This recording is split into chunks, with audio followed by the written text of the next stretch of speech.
ಆಯತುಲ್ಲಾ ಅಲಿ ಖಾಮಿನೈ ಹತ್ಯೆ, ಇರಾನ್ನ ನಾಯಕತ್ವ ಮಂಡಳಿಗೆ ಅಲಿರೆಜಾ ಅರಾಫಿ ನೇಮಕ.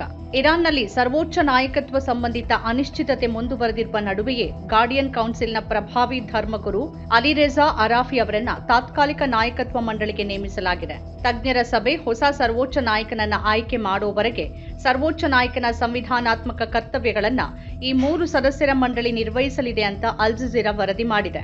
67 ವರ್ಷದ ಅರಾಫಿ ಅವರು ಅಧ್ಯಕ್ಷ ಮಸೌದ್ ಪೆಜೆಶ್ಕಿಯಾನ್ ಮತ್ತು ಸುಪ್ರೀಂ ಕೋರ್ಟ್ ಮುಖ್ಯ ನ್ಯಾಯಮೂರ್ತಿ ಘೋಲಾಂ ಹುಸೇನ್ ಮೊಹಸೇನಿ ಎಚೈ ಅವರೊಂದಿಗೆ ತಾತ್ಕಾಲಿಕ ಮಂಡಳಿಯಲ್ಲಿ ಸ್ಥಾನ ಪಡೆದಿದ್ದಾರೆ. ಸಂವಿಧಾನದಲ್ಲಿ ನಿಗದಿಪಡಿಸಿದ ಪ್ರಕ್ರಿಯೆಯಂತೆ ಹೊಸ ಸರ್ವೋಚ್ಚ ನಾಯಕನ ಆಯ್ಕೆ ಪೂರ್ಣಗೊಳ್ಳುವವರೆಗೆ ಆಡಳಿತದ ನಿರಂತರತೆಯನ್ನ ಕಾಪಾಡುವುದು ಈ ಮಂಡಳಿಯ ಹೊಣೆಗಾರಿಕೆ. ಅರಾಫಿ ಅವರು ಗಾರ್ಡಿಯನ್ ಕೌನ್ಸಿಲ್ನ ಸದಸ್ಯರಾಗಿರೋದರ ಜೊತೆಗೆ ಪ್ರಭಾವಿ ಮಧ್ಯಸ್ಥಿಕೆ ಸಂಸ್ಥೆಯಾದ ಎಕ್ಸ್ಪೀಡಿಯನ್ಸಿ ಕೌನ್ಸಿಲ್ನಲ್ಲಿಯೂ ಪ್ರಮುಖ ಪಾತ್ರ ವಹಿಸಿದ್ದಾರೆ.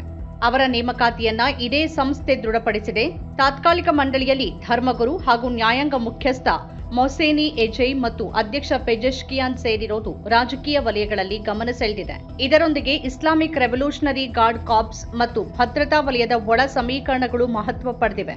ಭದ್ರತಾ ವ್ಯವಸ್ಥೆಯಲ್ಲಿ ಪ್ರಭಾವಿ ಸ್ಥಾನ ಹೊಂದಿರುವ ಅಲಿ ಲಾರಿಜಾನಿ ಮುಂದಿನ ರಾಜಕೀಯ ಬೆಳವಣಿಗೆಗಳಲ್ಲಿ ಪ್ರಮುಖ ಪಾತ್ರ ವಹಿಸುವ ಸಾಧ್ಯತೆ ಇದೆ ಅಂತ ವಿಶ್ಲೇಷಕರು ಅಭಿಪ್ರಾಯಪಡುತ್ತಿದ್ದಾರೆ. ಆದರೆ ಅಧಿಕಾರದ ನಿಜವಾದ ಸಮತೋಲನ ಯಾವ ದಿಕ್ಕಿನಲ್ಲಿ ಸಾಗಲಿದೆ ಅನ್ನೋದು ಇನ್ನೂ ಸ್ಪಷ್ಟವಾಗಿಲ್ಲ. ಈ ಸಂದರ್ಭದಲ್ಲಿ ಐಆರ್ಜಿಸಿನ ಕಮಾಂಡರ್ ಇನ್ ಚೀಫ್ 1 ವರ್ಷಕ್ಕಿಂತ ಕಡಿಮೆ ಅವಧಿಯಲ್ಲಿ 2ನೇ ಬಾರಿ ಹತ್ಯೆಗೀಡಾಗಿರೋದು ದೇಶದ ಭದ್ರತಾ ವ್ಯವಸ್ಥೆಯಲ್ಲಿ ಆತಂಕ ಸೃಷ್ಟಿಸಿದೆ.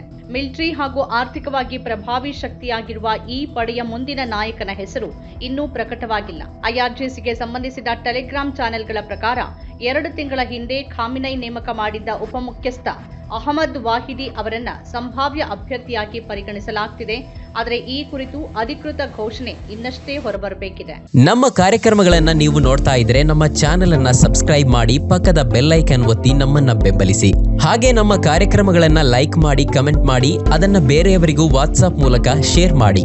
ನೀವು ಹೀಗೆ ಮಾಡಿದಾಗ ನಮ್ಮ ಚಾನೆಲ್ ಇನ್ನಷ್ಟು ಮತ್ತಷ್ಟು ಜನರಿಗೆ ತಲುಪಲು ನೀವು ನಮ್ಮೊಂದಿಗೆ ಸಹಕರಿಸಿದ ಹಾಗಾಗುತ್ತೆ. ಇದು ನೀವು ಯಾವುದೇ ಖರ್ಚಿಲ್ಲದೆ ಕೆಲವೇ ಸೆಕೆಂಡುಗಳಲ್ಲಿ ನೀಡಬಹುದಾದ ಸಹಕಾರ. ಧನ್ಯವಾದಗಳು.